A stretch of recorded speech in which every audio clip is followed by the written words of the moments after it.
பார்க்குறீங்களா? இது வேறு எந்த ஊரும் கிடையாதுங்க, நம்ம மதுரை தாங்க இது. ஸோ அடுத்து ஒரு வீடியோ போடுறேன். அந்த வீடியோ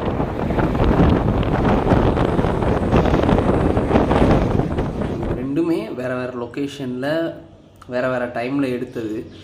நான் உள்ளே மதுரைக்குள்ளே என்ட்ரன்ஸ் ஆகும்போது எடுத்த டைம் வேறு, நான் மதுரையை விட்டு வெளியே போகும்போது எடுத்த டைம் வேறு.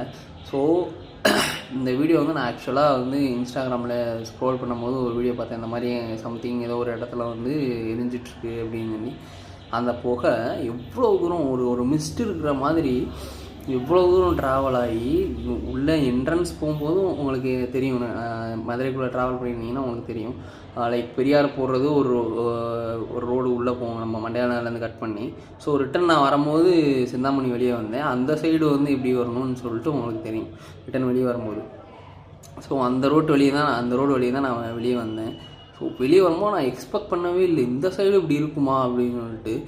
மத்தியானம் ஒரு 12-12:30 இருக்கும். அப்போவே இவ்வளோ தூரத்துக்கு இருந்துச்சு. அப்போது இது எந்த அளவுக்கு வந்து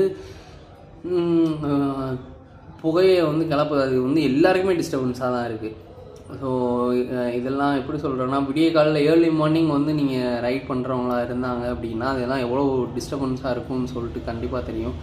ஸோ இது வந்து நம்ம டெம்பிள் சிட்டி மதுரை தாங்க, வேறு எந்த ஊரும் கிடையாது, டெம்பிள் சிட்டி மதுரை தான். ஸோ இதெல்லாம் வந்து முன்னேற்றம் வந்தோடனே மாறும்னு நினச்சேன். இன்னமும் அப்படியே தான் இருக்குது. ஸோ வெரி டிசப்பாயிண்டடாக இருக்குது. உள்ளே போயிட்டு வெளியே வர்றதுக்குள்ளேயும் சப்ஸ்கிரைப் பண்ணிவிடுங்க. சப்ஸ்கிரைப் பண்ணி கொஞ்சம் சப்போர்ட் பண்ணுங்கள். Thank you guys.